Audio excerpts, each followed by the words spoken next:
tengo un invitado especial, mi amigo Tomás de la Fuente, así que bienvenido. Gracias. Vamos a conversar sobre una temática que es súper interesante y yo no tengo idea, así que estoy así, ¿qué es esto? Acércate un poquito al micrófono. Ahí mismo como está, acércate. Vamos a conversar sobre una temática que me gusta mucho y que me intriga, que se llama eneagrama. Bueno, Tomás es psicólogo, se dedica a hacer terapia grupal, terapia individual, lleva harto tiempo y tiene harto recorrido con los pacientes, entonces igual es una buena manera de que conversemos desde su experiencia, más que desde un libro, porque igual también estamos siempre leyendo, y qué pasa en la experiencia, las cosas son distintas en la vivencia misma. Entonces hoy día quisiéramos conversar sobre eneagrama y quisiera que nos contaras un poquito más, ¿qué es lo que es el eneagrama? ¿Qué es el eneagrama? Bueno, el eneagrama es un símbolo sagrado, se le atribuye a los sufis, y por ahí Gurdjieff es un maestro del cuarto camino, él decía, si uno estuviese solo en el desierto y dibujara un eneagrama, solo mirándolo podría descubrir todos los secretos del universo. Ahí está el símbolo, exactamente. Gracias, muchas gracias. Entonces el eneagrama describe relaciones de geometría sagrada, tiene un triángulo al centro que describe la ley del 3, el círculo describe la ley del 1 y los puntos y los otros puntos que hay ahí describen los flujos y los cambios y las transformaciones que se originan a partir de esas tres cosas. Ahora, el eneagrama que yo uso para hacer psicoterapia es el eneagrama que se aplica a la personalidad, que es el eneagrama que Claudio Naranjo ha presentado al mundo y ha difundido durante todos sus años de... Ahí está el señor Claudio Naranjo. Ahí está Claudio Naranjo, exactamente. ¿Él es el creador de...? No, él no es el creador del eneagrama. Él conoció el eneagrama a partir de Oscar Ichazo, y Oscar Ichazo estuvo en estas escuelas del cuarto camino a la cual pertenecía Gurdjieff, y él trajo el eneagrama a Occidente. Luego Claudio Naranjo lo recibió de él y fue Ichazo le explicó muy poquitas cosas sobre el eneagrama, y luego Naranjo hizo un retiro de 40 días en el desierto, un retiro que fue guiado por Oscar Ichazo, y durante su estadía en el desierto comenzó a recibir lo que es el eneagrama que conocemos hoy día. O sea, básicamente fue una información que bajó directamente por inspiración divina, se podría decir. Una iluminación. Exactamente. Entonces el eneagrama, ¿qué es lo que es específico? ¿Es una geometría sagrada? ¿Y qué es lo que hay en esta geometría? Bueno, me imagino que lo que más nos interesa hablar hoy es sobre el eneagrama aplicado a la personalidad. ¿Sí? Entonces, en el eneagrama tenemos este triángulo, y el triángulo describe la caída del paraíso, se podría decir, cuando lo aplicamos a la personalidad y a la desconexión con el ser. Entonces el punto de arriba del triángulo, que corresponde al punto 9, representa ese momento en el que nos olvidamos de nosotros mismos y perdemos contacto con el ser. El eneatipo 9 se llama la pereza y el olvido, es el olvido de sí. Entonces la caída del paraíso comienza en el fondo con una desconexión de uno mismo. Luego tenemos el punto 6 del eneagrama, que representa el miedo. Hay uno con unos nombres que... Ajá. Dice, de hecho. Ahí estamos. Por ahí vamos, por ahí vamos. Por ahí vamos. Ok, ahí ya llegará. Luego el punto 6 del eneagrama, que está en la esquina inferior izquierda cuando miramos el eneagrama desde adelante, representa el miedo. Entonces primero nos desconectamos de nosotros mismos, y al no estar en contacto con nuestro ser profundo, con nuestras sensaciones, nos desorientamos y entramos en la experiencia del miedo. Y cuando estamos en la experiencia del miedo y ya no tenemos el apoyo en nuestro ser esencial, entonces creamos un falso yo, una máscara. Y ese es el punto 3, que es la vanidad que está en la última esquina del triángulo. ¿Sí? Entonces se podría decir que estos 3 puntos son los puntos principales del eneagrama, que describen además 3 tipos de patología de la personalidad, que sería la pereza, el miedo y la vanidad. Y luego todos los demás puntos se podrían entender como una combinación de esos tres, que da toda la otra riqueza de los otros eneatipos. Entonces los eneatipos 8 y 1, que están cerca del eneatipo 9, son eneatipos en donde predomina la desconexión con la interioridad de la persona. Los eneatipos 7 y 6, que son eneatipos que están cerca del eneatipo, los eneatipos 7 y 5, que son los que están cerca del 6, son eneatipos miedosos, en donde lo que más predomina es la experiencia del miedo. Y por último, los eneatipos 2 y 4, que están cerca de la vanidad, lo que predomina es la creación de una máscara falsa.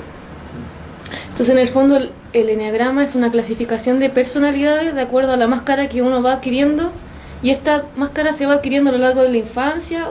¿Uno viene con eso? ¿Cómo es? ¿La configuración está hecha? Mi impresión es que ya cuando uno nace, las posibilidades ya están bastante echadas. Y también hay algunas tendencias en las biografías de las personas que marcan bastante la posibilidad de que uno pertenezca a un eneatipo. Ahora, a veces tú tienes dos hermanos que tuvieron una vivencia muy similar y son personalidades completamente diferentes. Entonces son muchos factores los que influyen. Hay personas que por genética tienen una mayor capacidad agresiva, hay personas que por genética tienen una mayor facilidad para pensar y otras que por genética tienen una mayor facilidad para sentir. Entonces, dependiendo de lo que se te facilita, dependiendo de la historia, dependiendo de factores transgeneracionales, etcétera, etcétera, etcétera, cómo estaban los astros ese día que naciste también, van a ser las estrategias que vas a desarrollar para intentar salvarte de tu propia angustia. Entonces, cada máscara es la forma en que cada uno maneja su angustia. ¿Y se supone que tú eres un arquetipo de uno de ellos, o puedes tener una mezcla de varios factores, o varios de ellos? No, lo que predomina es un mecanismo de defensa, es decir, cada uno tiene un eneatipo en particular. Y si bien es cierto que todos, como seres humanos, tenemos toda la riqueza de la experiencia humana, entonces podremos reconocernos hasta cierto punto en todos los eneatipos, hay uno que es el que predomina claramente. No hay mucho lugar a dudas, la verdad. No te puedes mentir en ese momento. No, hay gente que dice, bueno, ¿y el eneatipo puede cambiar? No, el eneatipo no cambia. Ya, entonces vamos a verlos de a uno. Son 9. Son 9 eneatipos. Y el primero, que está ahí, ¿cómo es? ¿Cómo se llama? Podemos comenzar... el número 1. Bueno, comencemos por orden numérico. El eneatipo 1 se llama la ira y el perfeccionismo. ¿Ya? Es una persona que cuando mira la realidad percibe que hay algo que debe ser corregido. Entonces eso genera una disposición por encontrar la solución. Es como un apasionado de encontrar una mejor solución a las cosas. Entonces corrige lo que no necesita ser corregido y echa a perder lo que no necesita arreglo porque lo quiere arreglar más. Es una persona, se centran los eneatipos 1 mucho en la moral, ¿ya? Y en nombre de la moral y el bien acaban siendo tremendamente avasalladores y críticos con los demás en este afán de hacer que las cosas sean mejores, como si la persona sintiera que el motivo por el cual hay dolor en el universo es porque alguien se equivocó.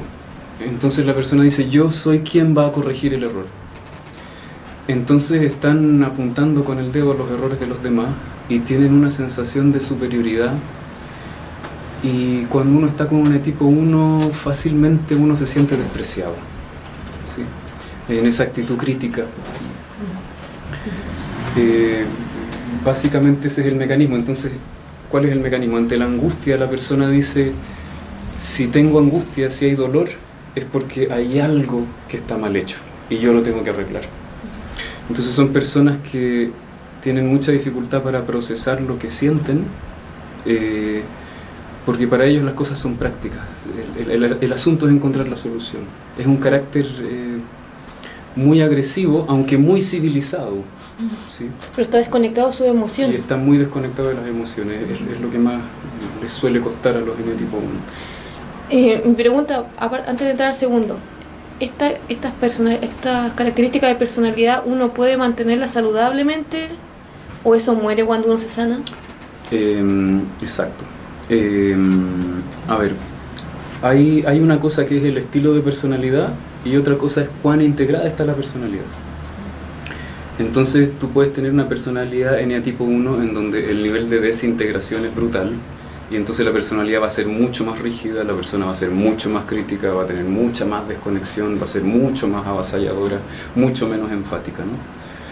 Y en un nivel de integración más alto la persona tendrá la capacidad de flexibilizar más su punto de vista, aunque va a mantener obviamente todas las tendencias. Entonces no hay ni una necesidad de que cambiemos de eneatipo en la vida, lo que necesitamos es integrar la personalidad. Sí. Si esa persona perfeccionista se sana, quizás puede ayudar mucho a la sociedad, ayudando a crear cosas buenas, pero sin tanto juicio quizás. Por supuesto, en la medida que el mecanismo se va flexibilizando, se va volviendo cada vez, se empieza a permear mucho más del ser, ¿ya? El eneatipo es nuestro mecanismo de defensa, es justo lo que no somos, se podría decir, es la máscara que construimos alrededor del ser. Entonces, en la medida que la personalidad se integra, se podría decir que el ego, la barrera del ego se vuelve más tenue, entonces a través del ego brilla mucho más la esencia. Y no es tan metafórico ni súper loco, sino que realmente que la esencia, porque a veces tú estás viendo, por eso decía al principio, que ves los libros y es como, ya, ¿y cómo se hace? Entonces, en el fondo, esta es una manera de darnos cuenta de dónde estamos y quiénes somos, porque estamos desconectados. Exacto, nos muestra nuestra desconexión. Yo digo, esto es como hackear la Matrix, ¿sí? Cuando puedes ver la Matrix, puedes salir de ahí. Entonces el eneagrama es una herramienta para ver la cárcel en la que estás atrapado. Y lo que nos pasa es que nuestro ego lo tenemos muy idealizado. Nosotros estamos convencidos de que la estrategia de nuestro ego es lo que va a traer el bien a nuestra vida y al mundo, cuando en realidad lo que conseguimos con esa estrategia es volver a retraumatizarnos y a volver a herirnos de la misma forma en que fuimos heridos cuando niños. Por ejemplo, en el caso del perfeccionista, suelen haber sido niños que tuvieron que ser como adultos chicos. Entonces a la persona quizás le tocó hacerse cargo de los hermanos pequeños y entonces en vez de jugar como jugaban todos los niños, él tenía que estar ahí trabajando. Entonces luego, cuando es grande, esta persona sigue en su afán de perfeccionarlo todo y no se permite jugar, no se permite el placer y cree que la solución es ser más perfecto y hacer que el mundo sea más perfecto, y en eso pone el deber por encima del placer, y eso alimenta su ira, su frustración y su resentimiento, que es exactamente la herida que tuvo cuando niño. Y así ocurre con todos los otros eneatipos. Es como un loop que se retroalimenta a sí mismo y causa la herida que supuestamente quiere evitar. Se alimenta a sí mismo, es como si tuviera vida propia. Sí, es una especie de autovoracidad ¡Wow! que perpetúa la historia que vivimos en el pasado. Y también tu manera de actuar de manera tóxica en el mundo, como no salir de tu toxicidad. Exactamente. Entonces ahora vamos con el 2. El eneatipo 2. Bueno, aquí aparece el ayudador. Estos eneatipos que estamos viendo en las imágenes son los eneatipos que, con las descripciones de Rizzo, que el eneagrama de Rizzo tiene una aplicación bastante útil en la empresa. Sin embargo, en el trabajo personal creo que el eneagrama de Naranjo es mucho mejor, porque en el eneagrama de Rizzo parece que destacara ciertas cualidades cuando nombra los eneatipos. Y eso, desde el punto de vista terapéutico, puede hacer que el ego se duerma en los laureles. Sobre todo en el caso del eneatipo 2, que es el orgullo. Y como dicen por ahí, el orgullo es el peor de los pecados. Entonces llamarle el ayudador creo que es muy desafortunado, porque no todos los eneatipos 2 tienen tan marcado el rasgo de ayudador, pero sí todos los dos son orgullosos. Oye, pero estamos hablando de los pecados capitales en esto. Exacto, sí. Sí, Naranjo lo describe con los nombres de los pecados capitales, porque esa es una forma de darle un buen palo al ego para que vea su propio defecto.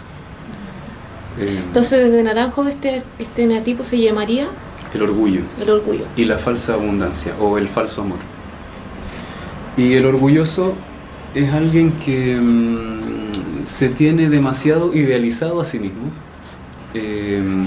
Suele ser como si es mujer los ojos del papá o si es hombre los ojos de la mamá.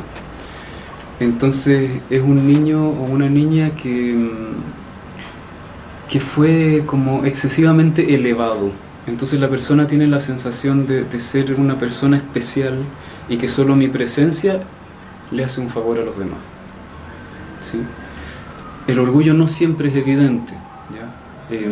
Cada eneatipo tiene subtipos. En cada eneatipo hay 3 subtipos, entonces en realidad son 27 personajes. Y además los subtipos se combinan, entonces podría ser que son 54. Y yo hoy día venía pensando que además hay una versión masculina y femenina, entonces se podría decir que son 108. Son unos esquizos. ¡Oh, qué mágico! Por lo menos. 108. Claro. Igual bien. Exacto. Entonces hay muchos matices. Entonces no en todos los orgullosos es tan obvio el orgullo para por lo menos la persona o para las otras personas que lo miran. Está matizado. Sí, de hecho ¿Está enmascarada la máscara? La máscara está enmascarada, exactamente. Sí, porque si no estuviera enmascarada nos daríamos cuenta y eso ya sería... Estaríamos todos sanados. Una sanación, exactamente. Entonces se oculta a sí mismo. Y lo que hace el eneatipo 2, que se tiene muy idealizado a sí mismo, es como si sedujese a los demás para mantenerse en esa autoidealización. Es como yo te adulo para sentirme lo especial que soy porque te hago sentir bien. Claro, claro. Entonces el eneatipo 2 puede seducir o eróticamente o afectivamente, o bien en el subtipo de conservación es alguien que seduce con una actitud infantil, como los niños, que los niños se sienten especiales simplemente por ser niños, ¿ya? Entonces hacen este juego de seducción, y entonces cuando yo te seduzco, yo veo tu mirada, la mirada que tú me devuelves, y entonces yo siento que yo soy grandioso porque mira cómo me miras. Entonces son unos enamorados de seducir a los otros. Es como que quisieran conquistar el territorio psíquico del otro, quieren tener un lugar de importancia en el corazón de las personas. Ser importantes para ellos es fundamental. En la serie de Friends, que justo ahora la estoy viendo, Rachel Green y Ross Geller son eneatipo 2 de conservación, y ahí se ve cuando no los miran, se vuelven locos y comienzan a hacer toda clase de maniobras manipulativas para lo voy a mirar la de mirada nuevo. y el afecto. Lo voy a mirar de nuevo. Qué antiguo. Sí. Que no me entero.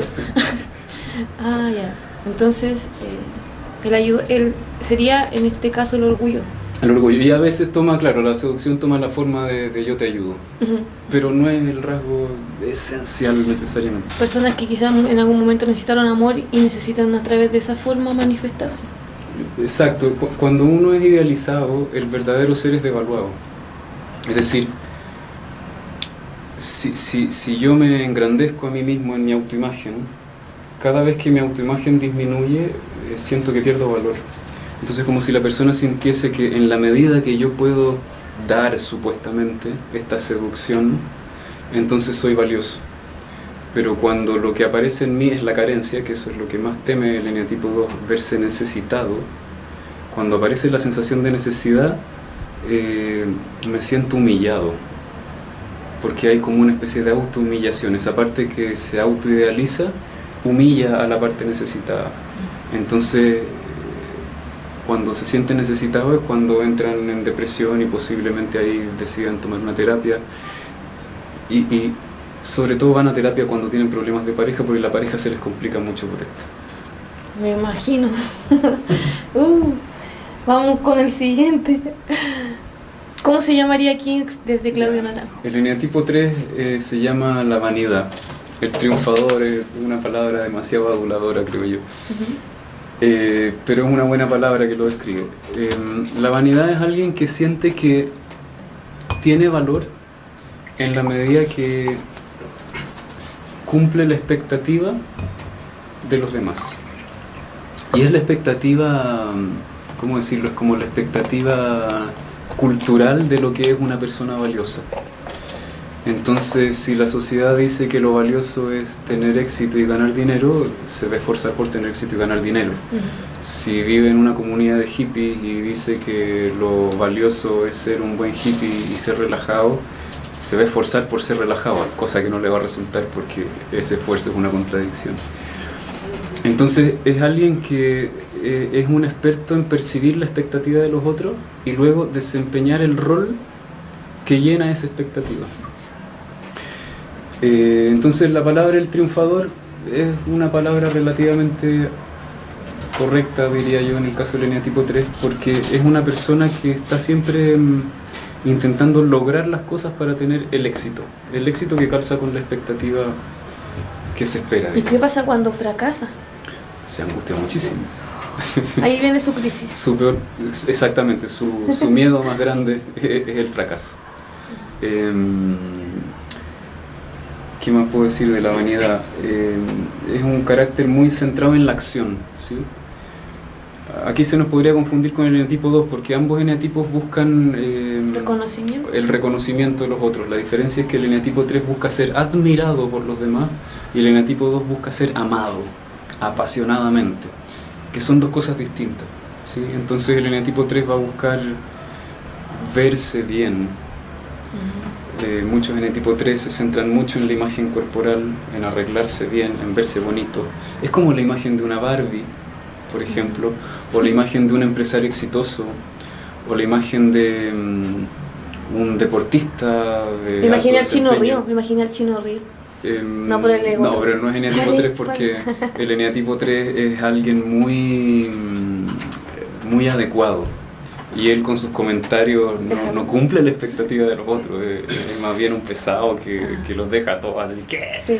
Entonces el eneatipo 3 cuida muy bien las apariencias. Es alguien que hace marketing de su personalidad. Sí. Podríamos ver a varios. La cultura estadounidense es una cultura muy 3. Imagínate una familia gringa en una foto, todos sonrientes, rubiecitos y brillantes. Sí. La Navidad. La Navidad también tiene algo de eso. Genial. La Navidad gringa. Sí. Bueno, ya entonces vamos por el siguiente. ¿Cuál es el nombre original que tú le... O sea, que tiene clausura? Es la envidia y la falsa carencia o la insatisfacción. A ver, es una persona que tiene una muy mala imagen de sí misma. Es justo lo opuesto al eneatipo 2. El eneatipo 2 tiene una imagen engrandecido de sí mismo. Entonces yo siempre digo, el eneatipo 2 es como si viviese en una cárcel de oro. Cree que su personalidad es fantástica cuando en realidad su personalidad es su ruina. El eneatipo 4 en cambio vive en un calabozo. Tiene la idea de ser algo tan horrendo que nadie nunca jamás lo va a poder querer. Oh, Sí. chan, chan, chan.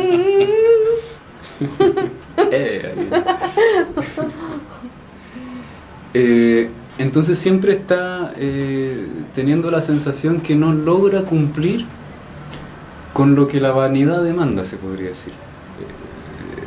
El eneatipo 2 y 4 son variaciones de la vanidad, se podría decir. Pero ellos lo logran de alguna forma. Entonces el 3 lo logra y el 2 también. Sienten que lo logran. Claro. El 4 en cambio tiene la misma vara alta de cómo habría que ser, pero siente que en realidad jamás va a poder ser eso. Entonces tiene la imagen de ser, algunos eneatipo 4 en terapia me han dicho, siento que soy un monstruo verde, siento que soy un slime, siento que soy una cosa fea y negra, como un pozo negro al cual nadie puede mirar. Entonces la persona está siempre en un juego de compararse y con la sensación de que ahí afuera y ahí las demás personas que están afuera tienen lo que a él le falta. Y que yo nunca lo voy a poder tener. Y la estrategia ante la angustia es sufrir. Es muy extraño, ¿no? Pero es la idea de que si yo sufro lo suficiente, como nadie me puede querer, al menos si yo sufro, voy a despertar compasión y entonces voy a obtener amor. ¿No me le llama la atención? Sí, es un llamar la atención a través del sufrimiento. Pero eso es porque además hay una desesperanza tremenda de que yo pueda ser amado, entonces al menos podré lograr la compasión de los demás. Entonces la persona se aferra al sufrimiento, es como una adicción al sufrimiento. Ah, pero paréntesis, esto la persona no lo sabe, ¿cierto? Todo esto que estamos hablando es a nivel Bueno, inconsciente. a los eneatipos 4 les pasa que se pueden reconocer fácilmente a sí mismos. A diferencia de los otros eneatipos que suelen mentirse mucho más. Yo creo que el eneatipo 4 es alguien que, por su contacto extremo e intenso con el sufrimiento, le resulta un poco más fácil ubicarse bien en el eneagrama. Pero sí, hay muchas partes que suelen ser muy inconscientes. Entonces la persona se aferra al sufrimiento porque la sensación es que si yo sufro lo suficiente, voy a obtener el amor que me falta. Entonces cuando se quejan y cuando sufren y cuando lloran, no es para que los ayuden, es para confirmar que yo soy sufriente. De hecho, cuando empiezan a sentir que todo está bien, se angustian mucho porque sienten que van a perder el amor. Igual es una adicción, a sufrir. Sí, es una adicción a sufrir. Wow. Oh. ¿Y usted, compañero, ya se identificó o todavía seguimos?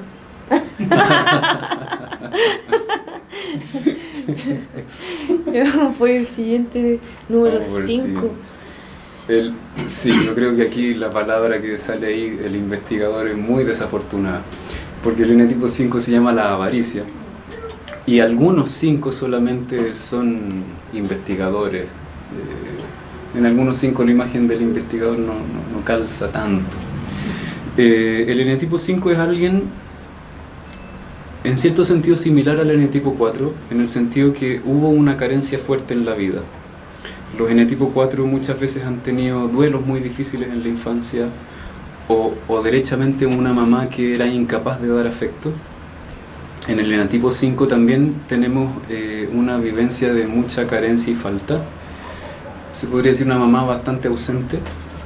Entonces yo nazco, llego al mundo y no hay calor ni sostén para mí. Entonces es como si la persona dijese, mientras menos tratos tenga con el mundo, voy a estar mejor. Porque el mundo no tiene nada para darme.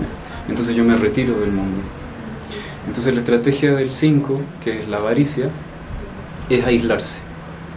Es alguien que siente que el mundo es un lugar demasiado frío y hostil, entonces se escurre por las rendijas para evitar el mundo, ¿ya?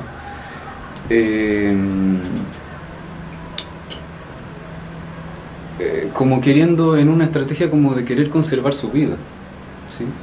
Y entonces, ¿cómo vive la vida? La vive a través del pensamiento. Como estoy tan retirado del mundo, compenso eso buscando una existencia teórica, se podría decir. Entonces, por eso ahí dice el investigador, porque son personas que es como si cambiaran los libros por la madre. Ya que no tengo una mamá, leo en los libros lo que es el amor y teorizo acerca de lo que es el amor. Una manera de llenarte por dentro a través de eso. Exacto, pero el conocimiento jamás va a llenar el corazón y mucho menos va a llenar a la sexualidad y al instinto. Entonces son personas que viven en su cabeza. De todos los eneatipos es el más intelectual de todos, el más pensador de todos, y necesita conectar más con el sentimiento y con el instinto. ¿Sí? Es una pura cabeza. Incluso en algunos 5 parece que fuese una cabeza a la que le cuelga un cuerpo. ¿Sí? ¿Y lloran o no? Poco. Les cuesta mucho llorar. Si comparamos con el 4, que el 5 y el 4 son dos eneatipos que viven mucho en la carencia. El 4 llora todo el día. El 4 es el drama, es una teleserie venezolana, mexicana, así con drama. Es como una especie de estado depresivo, intenso y selvático. Y perpetuo. Y perpetuo. En cambio el 5 es como un desierto. Es una cosa fría, es como un congelamiento el que hay ahí.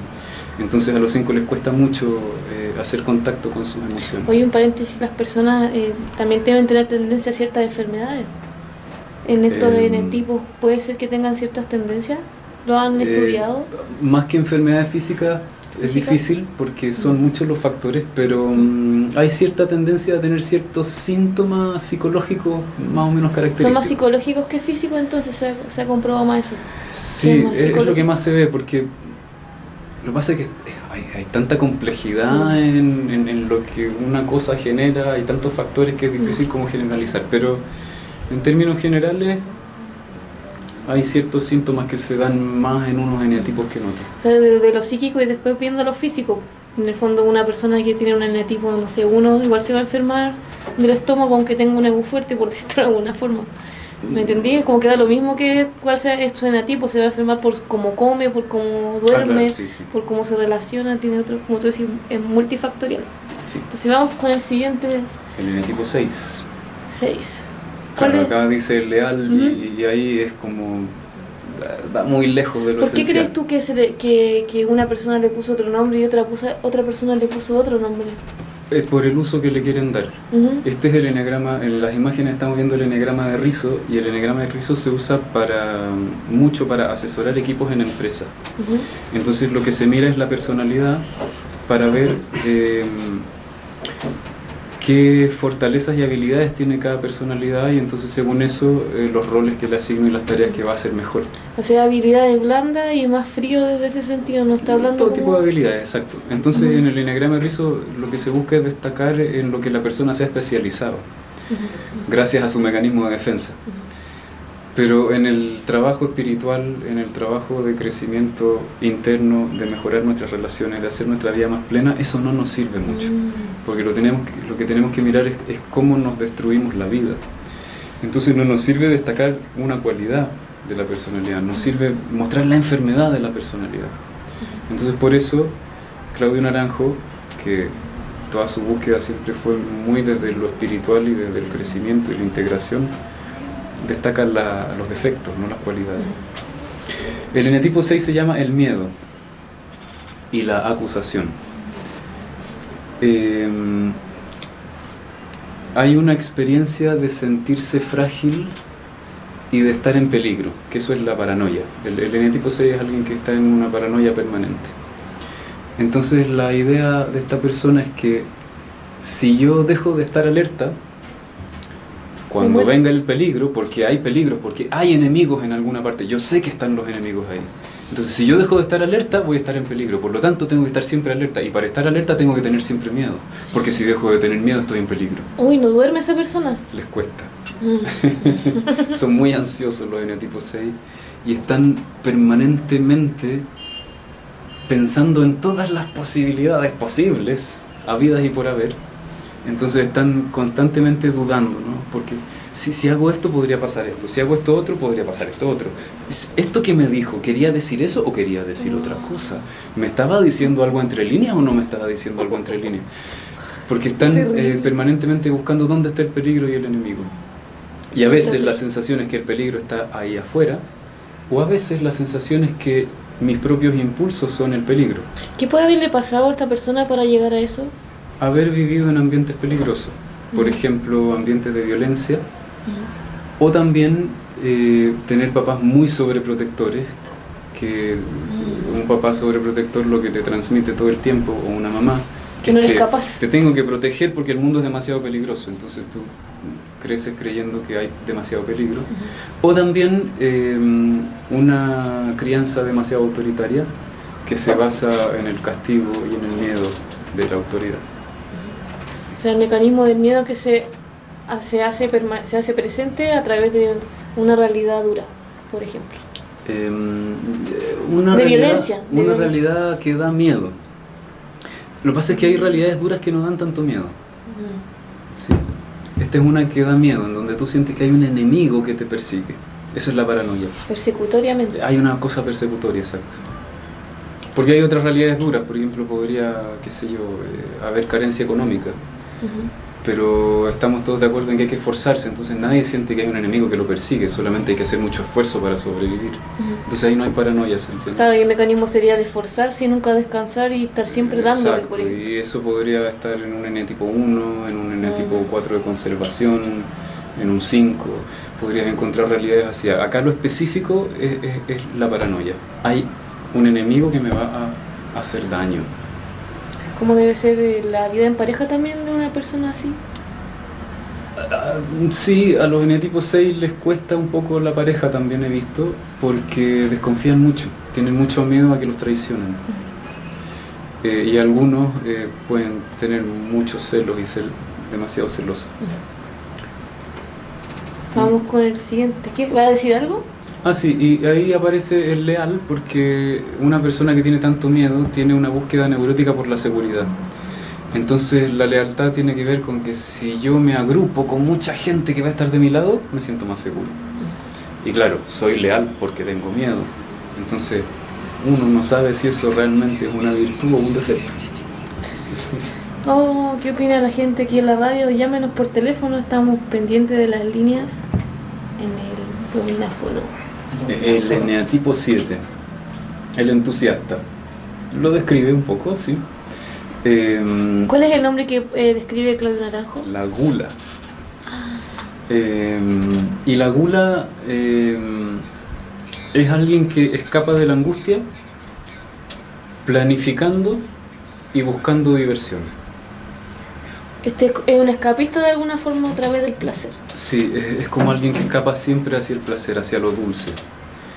En las historias del 7 ha habido una experiencia en la infancia en donde hubo, podría decirse, cierto paraíso terrenal que de pronto se cortó, se terminó. Entonces como si la persona dijera, voy a comenzar a percibir la vida como si todavía estuviera en ese paraíso. Y así hago como que no hubiese ocurrido la desgracia.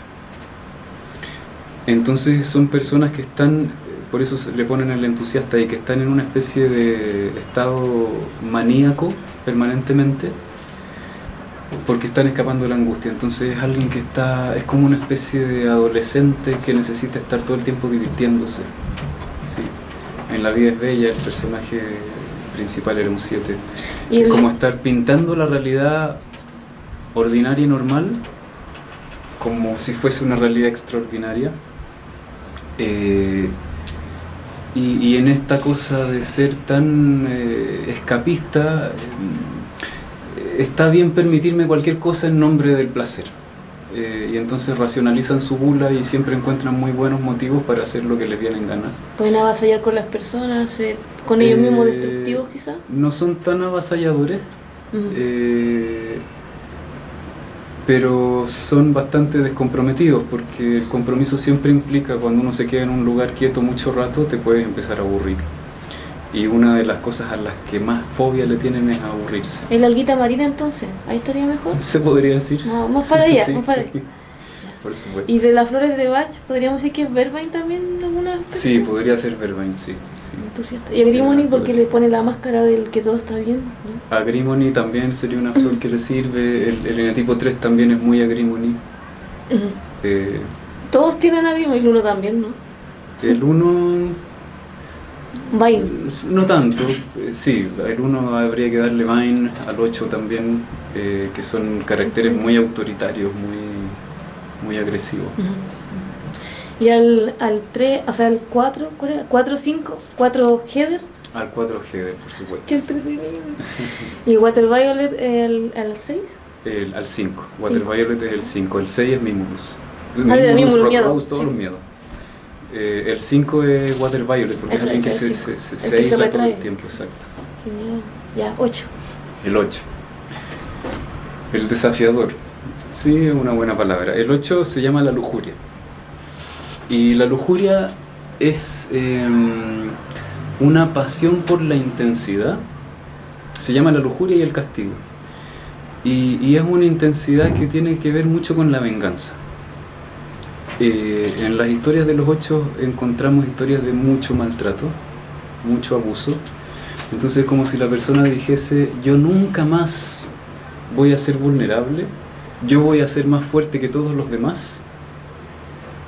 Y entonces así, nunca más nadie me va a hacer lo mismo que me hicieron. Y me voy a vengar. Entonces hay una actitud de dominar y someter a los demás. Es alguien que le gusta tener poder sobre los otros. Y exige esa subordinación. Hay un subtipo del 8 que es el 8 social, en donde eso no es tan evidente. Y por otro lado está este tema de la lujuria, que es una búsqueda de intensidad para sentirse vivo, porque es alguien que ha sido tan maltratado que ha tenido que endurecerse demasiado, entonces ha perdido contacto con esa esencia suave, sutil que hay en el corazón, se podría decir. ¿También entonces, le cuesta llorar? Sí, les cuesta llorar. Entonces necesito experiencias muy fuertes y muy intensas para poder sentirme vivo. es un carácter rebelde que va contra la norma. ¿Sí? Por eso le llaman el desafiador también, porque si hay una norma hay que romperla. ¿Sí? Las normas están hechas para romperse. La cosa es hacer mi propia ley en la tierra. Entonces, en su extremo más desintegrado puede ser tremendamente violento, es como la cultura, es la ley del más fuerte, ¿no? En un extremo más integrado es una persona que puede ser muy líder, que puede ser muy protectora de los demás, pero es protector siempre desde un lugar en donde demuestro lo poderoso que soy. Entonces los protejo a todos para demostrar mi fuerza y mi poder. No tienen nada que ver con la empatía. Sí, son, de todos los eneatipos es el menos empático, el que menos siente culpa, el más hipermasculino en el sentido como del el macho duro y rebelde. El que menos siente. Sí. O el menos conectado con su no sé si sensibilidad. el que menos siente, pero es uno de los más duros. Uno de los más rudos. Sí. Y al siguiente. ¿Nos queda uno? El 9. Y el 9 le llaman ahí el pacificador, que es la pereza y el olvido de sí mismo.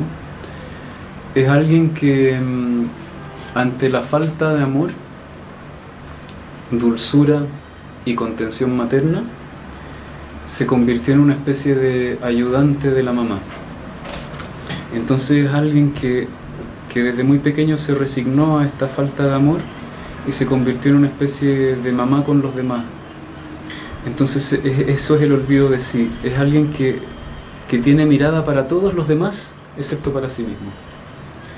Entonces están todo el tiempo en una actitud muy servicial hacia los demás, pero en un descuido de sí mismo tremendo. ¿Centauri podría ser desde las flores de Centauri, sí, podría ser una flor para el 9. Sí. Entonces esta persona se podría decir que es tranquila, relajada quizá, no tiene ese carácter más fuerte que el anterior. Por ejemplo, para hacer una comparación. Exacto. Por eso le llaman el pacificador. Es una persona que una de las cosas que más evita es diferenciarse de los demás. Es como si se mimetizara con los demás. Tiene una cosa muy simbiótica. Entonces, por supuesto que es alguien que no busca conflictos, sino que cada vez que hay un conflicto busca apaciguarlo. Entonces es alguien que estuviese permanentemente apaciguando sus propios impulsos y sus propias emociones. No quiere que le muevan el piso y está al servicio de los demás. Una buena imagen del 9 a mí me encanta son los hobbits, que no querían aventura, estaban todo el día tomando cerveza y conversando de los otros. ¿Sí? Muchos 9 viven su vida a través de la vida de los otros, ¿no? Es como alguien que tú le preguntas ¿cómo estás? Estoy tan bien porque mi hija se tituló. Bueno, pero ¿cómo estás tú? Estoy excelente porque a mi marido le subieron el sueldo.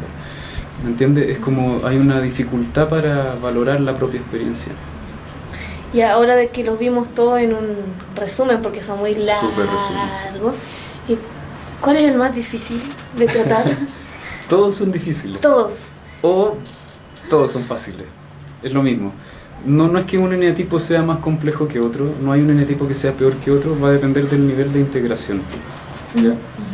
A ver, la integración de la personalidad se podría entender de la siguiente manera. La personalidad es realmente un conjunto de personajes. Dentro nuestro está nuestra mamá, nuestro papá, nuestra abuela, nuestro abuelo, nuestro niño interno, el niño interno de 1, de 5, de 8, de 10. Entonces, dependiendo de cuánta empatía y cuánto apoyo tengan todos estos personajes entre sí, se podría decir que la personalidad está más o menos integrada. Como que se abuenan los personajes, dejan de pelear. Exacto. Entonces, por ejemplo, supongamos que tu niño interno dice quiero tomarme un helado. Supongamos que tienes un padre autoritario muy castigador que dice los helados no se toman. Entonces el niño interno va a sentirse frustrado permanentemente y este padre va a estar permanentemente vigilando que el niño se porte bien. Eso es interno. Eso es interno. Estoy poniendo un ejemplo demasiado extremo. Sí, demasiado extremo. Ahora, si este padre interno tiene un grado mayor de flexibilidad, supongamos le dice, ok, puedes tomar helados pero sin azúcar solamente. Entonces el niño va a tener una salida, no va a estar tan frustrado, tiene una posibilidad de expresarse. Aunque a lo mejor igual quiere probar los de azúcar, al menos con los sin azúcar se queda más o menos tranquilo. Entonces el nivel de autoagresión y de autonegación no es tanto.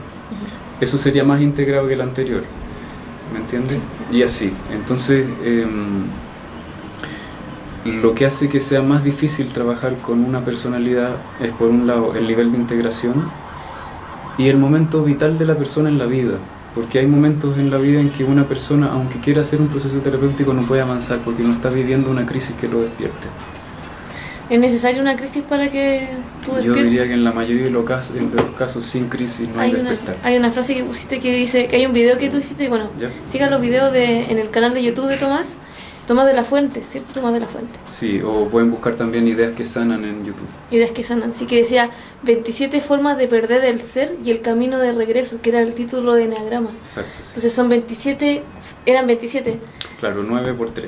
27 formas de perderte a ti mismo y también de regresar. Ahora Sí. la pregunta sería, ¿cómo se regresa? ¿Cómo se regresa? Esa es una muy buena pregunta. Lo primero, y esto es lo que nos muestra el triángulo interno del Enneagrama, donde estamos más perdidos de nosotros mismos es cuando estamos en la máscara, que está representada por el punto 3. Entonces lo primero es empezar a ser honesto, es dejar de mentirnos a nosotros mismos, es dejar de decir tengo pena cuando en realidad tengo rabia, es dejar de decir soy buena persona cuando en realidad quiero matarte, es dejar de decir qué sé yo, soy valiente cuando en realidad tengo miedo, ¿sí? Entonces es empezar a vernos como realmente somos, es empezar a mirar la sombra. Y ese proceso es bastante difícil porque cuando se rompe la imagen idealizada que tenemos de nosotros mismos, despierta mucha hostilidad hacia nosotros mismos. Nos castigamos muchísimo por no ser lo que creemos que somos o lo que tendríamos que ser. Le tenemos terror a descubrir que la imagen en el espejo no era tan bonita como nosotros creíamos. Y cuando descubres que realmente no era tan bonita como tú creías, destruido, ¿qué pasa? Hemos dado el primer paso. ¿Y después qué viene? Y después viene confrontar todo eso que hemos rechazado. Entonces, si antes mentía y yo decía, no tengo rabia, en realidad tengo pena, una vez que no me miento y digo, en realidad estoy enojado, tengo que empezar a descubrir qué hago con esa rabia. Cómo la expreso de una manera que sea saludable y constructiva. Es empezar a conectarme con lo que realmente siento.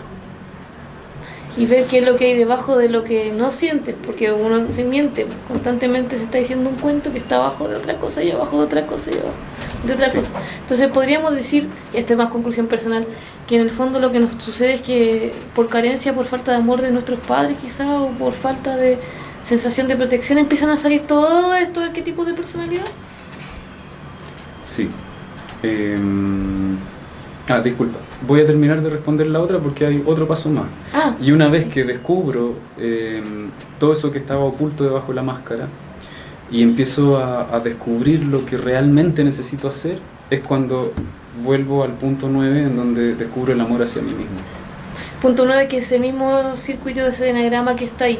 Exactamente. Uno va recorriéndolo. Entonces se podría decir que es un proceso de desandar el camino.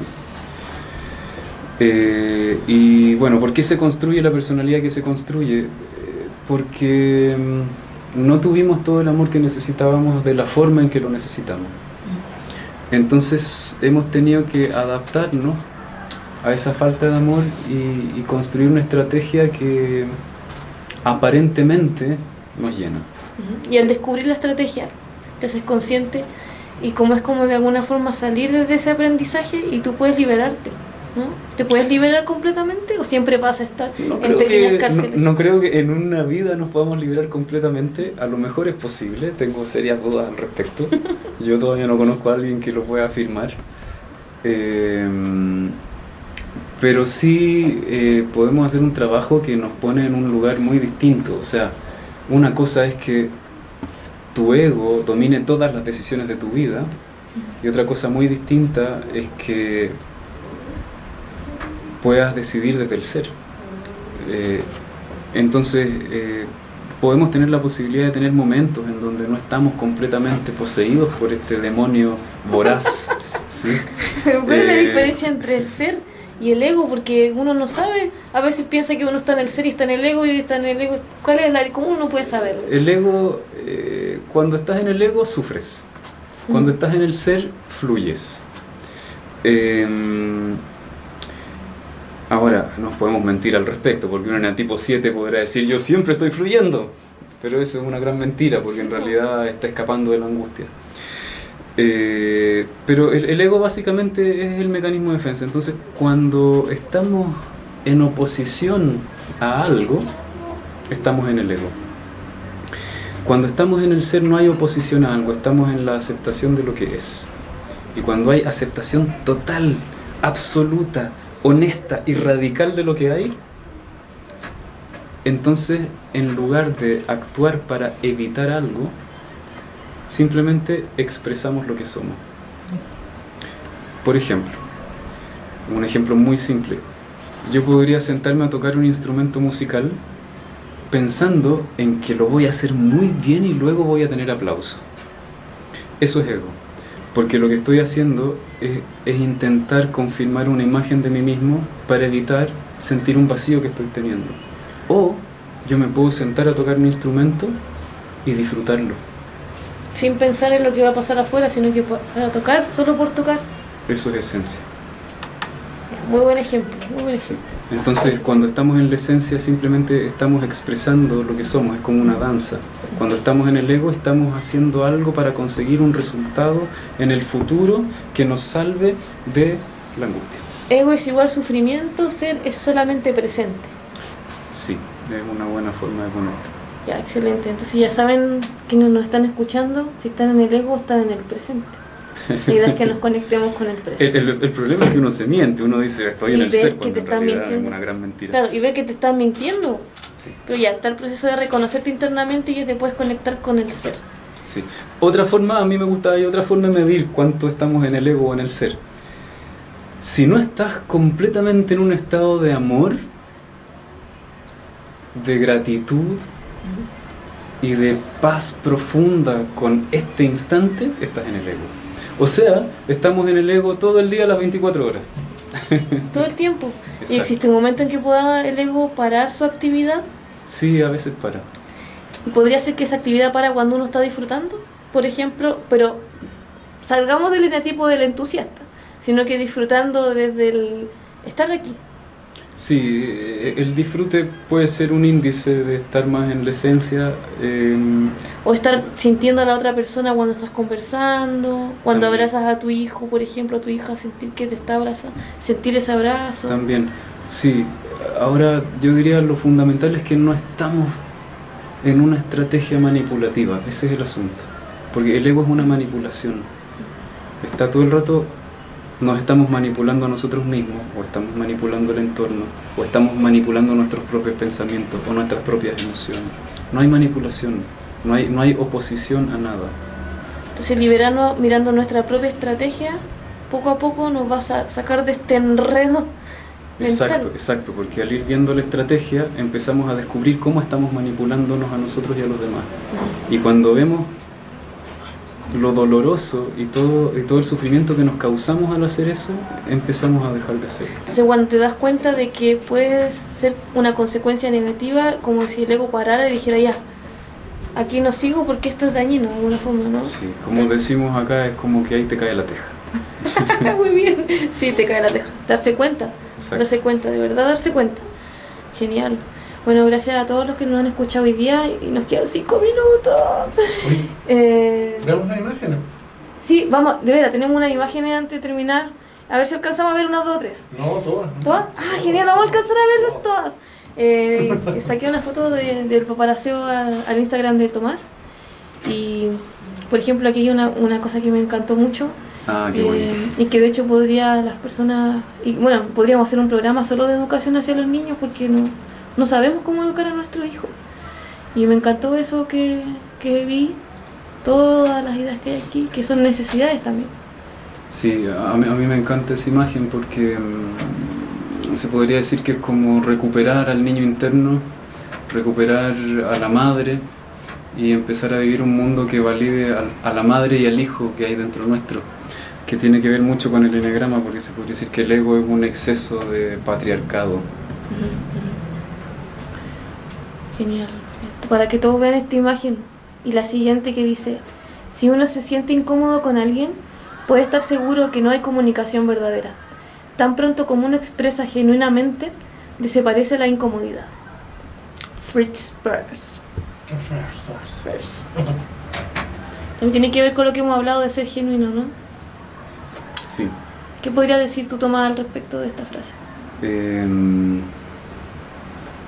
Claro, es que el ego es una coraza que tenemos puesta. El ego es una coraza que está llena de miedo, de vergüenza, de autorrechazo, de culpa, de agresividad, de manipulación, de juicios, ¿no? Entonces es muy difícil estar cómodo con alguien mientras estamos en nuestro ego, no estamos cómodos ni siquiera dentro de nosotros mismos. Entonces cuando uno está cómodo con alguien es porque no están todas esas barreras, y entonces eso sería estar en un estado de amor. Estar conectado con él. Sí. No es posible tener una buena autoestima si no sabemos caer y desesperanzarnos. Eso me encanta. Igual te deja así plop, porque uno dice, oh, tenemos que evitar el sufrimiento, tenemos que sanarnos, paz y amor. Entonces aquí es ir hacia el lugar donde realmente necesitamos mirar. Sí, el ego es un encallecimiento, es un endurecimiento. Y nos hemos endurecido porque no queremos sentir esa herida que sentimos cuando niños. Entonces, el camino hacia el crecimiento y el descascaramiento del ego es aceptar el dolor y el derrumbe. Y cuando tú te puedes abrir al dolor y lo puedes acoger, te ablandas. Entonces, el poder caer y el poder tocar esa desesperanza infantil sin tratar de cambiarla, asumiendo ese dolor, es lo que nos trae de vuelta al corazón y nos vuelve a ser humanos. El ego es básicamente un intento de no tocar ese lugar. Entonces cuando nos metemos en ese lugar que es el más oscuro y no nos defendemos y nos rendimos a eso, ahí se desarma la estrategia. A mí me encanta esa frase porque eso es lo que nos humaniza. ¿Sí? El ego es un robot, es un Robocop que no quiere que lo dañen. Entonces cuando te sacas la armadura, ¿qué es lo que encuentras debajo? La herida infantil. Y si no tratas de taparla, la herida sana. Y puedes volver a estar blandito como cuando fuimos niños. Y ahí puedes volver a amar. Y puedes recibir amor. Genial. Este también me gustó mucho. Es como algo muy común también entre nosotros los chilenos. Gracias, perdón, disculpa, gracias por perdón por existir en el fondo, ¿no? Sorry, todo el rato disculpe, ¿no? ¿Qué podéis decir de esta frase, de estas frases? Sí, bueno, la cultura chilena tiene mucho de eneatipo 4. Yo diría que es como el eneatipo más base de la cultura chilena, en donde hay una cosa muy culposa en el eneatipo 4. Es como si yo sintiera que por querer amor soy culpable de algo. Entonces hay mucha vergüenza. Oye, y cuéntanos un poquito antes que nos vayamos, tus ideas que sanan. La creación, el Instagram, ¿qué es lo que es Ideas que Sanan? Bueno, Ideas que Sanan es un proyecto que empezó como hace 2 años, y me propuse ahí compartir todo lo que hago, todo lo que le sirve a la gente, todo lo que aparece en la terapia y que aparece como sanador. Entonces me puse a escribir y publicar en Facebook muchas de las cosas que en una terapia son sanadoras para las personas, y entonces en textos cortitos lo voy compartiendo. Luego en YouTube, tengo el canal de YouTube en donde comparto muchos videos de meditación. Si uno ve los videos es como hacer un curso de meditación. También hay un curso de meditación gratuito en mi página web. Entonces la intención de Ideas que Sanan es crear una cultura terapéutica para la humanidad. Empezó hace 2 años, me imagino que con el tiempo irá tomando vuelo, irá creciendo. Y siempre mi intención es compartir algo que sea concreto, útil y que tú puedas aplicar en tu vida. Entonces todos los videos que tengo en YouTube por ahora siempre tienen una charla y luego una técnica que comparto que tú puedes aplicar y usar en tu vida real. Lo mismo en Facebook. Y yo soy un convencido de que si queremos cambiar el mundo en un buen sentido, el ser humano tiene que despertar. Entonces los terapeutas tenemos que compartir de la manera más generosa y abundante posible todo lo que sabemos.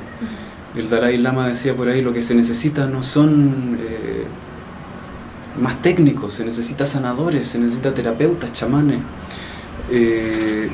Porque yo soy un convencido que el problema no son los sistemas que tenemos, el problema no es el sistema político, no es el sistema económico, el problema es que no estamos en contacto con el ser. Porque cualquier sistema, si los seres humanos estamos en contacto con el ser, somos capaces de compasión, podría funcionar bien. Yo a veces pienso, si todos nuestros políticos estuvieran realmente en contacto con su ser, nos encontraríamos noticias como: político hizo un fraude de impuestos internos para construir 25 hospitales, ¿sí? En lugar de armar su propio negocio.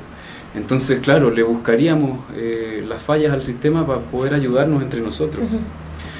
Entonces el problema no es el sistema político, no es el sistema económico, el problema es el adormecimiento en el que estamos, en donde somos tremendamente indiferentes y violentos con nosotros mismos para comenzar. Desde ahí, ¿qué posibilidad tenemos de tener algún grado de generosidad, algún grado de empatía con el resto del universo, con la naturaleza, con los animales, con las otras personas, etcétera? Entonces eso nos hace pensar en siempre salvarnos el pellejo y no pensar en cómo lo hacemos todos juntos. Entonces la idea es que de alguna forma a través de estas terapias uno puede hacerse consciente individualmente para después ayudar. Sí. Porque si no te haces consciente de ti, ¿cómo vas a ayudar? Imposible, ¿no? Imposible. Imposible. Entonces yo les recomiendo que sigan el trabajo de Tomás de la Fuente también en las redes, en YouTube, en el canal hay muchos videos. Y cierren los ojos, acuéstense y escuchen todo lo que está ahí, solamente con los ojos cerrados, y darse el proceso de darse cuenta, o hacer el proceso de darse cuenta y hacer una terapia que es gratuita, ni siquiera tienes que ir a verlo, y lo puedes ir a ver porque también hace buenas terapias, tanto lo grupal, individual, constelaciones, terapia gestal, terapia psicológica, flores de Bach, cursos de meditación. Está todo igual en las redes para que lo revisen en Ideas que Sanan. También hago cursos de formación para terapeutas. Cursos de formación para terapeuta, entonces tú puedes vivir un proceso con él y también después formarte. Como se dice, también es muy importante que tú vivas un proceso primero y después puedas aplicarlo a la gente a través de la experiencia. Así que agradecemos a Tomás haber aceptado esta invitación al programa. Lo vamos a invitar de nuevo. Si quiere venir, lo voy a invitar de nuevo. Hablar de otros temas. Constelación igual es bacán, es muy largo todo. Y enagrama también uno puede seguir hablando. Bueno, quedan muchas dudas y muchas cosas sobre mi arquetipo. ¿Lo descubrió, señor? ¿Lo descubrió, compañero? No, también. Sobre enagrama también contarles que...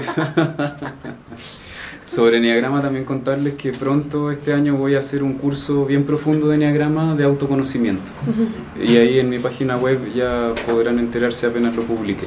www.ideasquesanan.cl. Excelente. Ideasquesanan.cl, síganlo en todas las redes. Pónganle me gusta a la página en Dominación, comenten, cuenten. Y muchas gracias por estar aquí.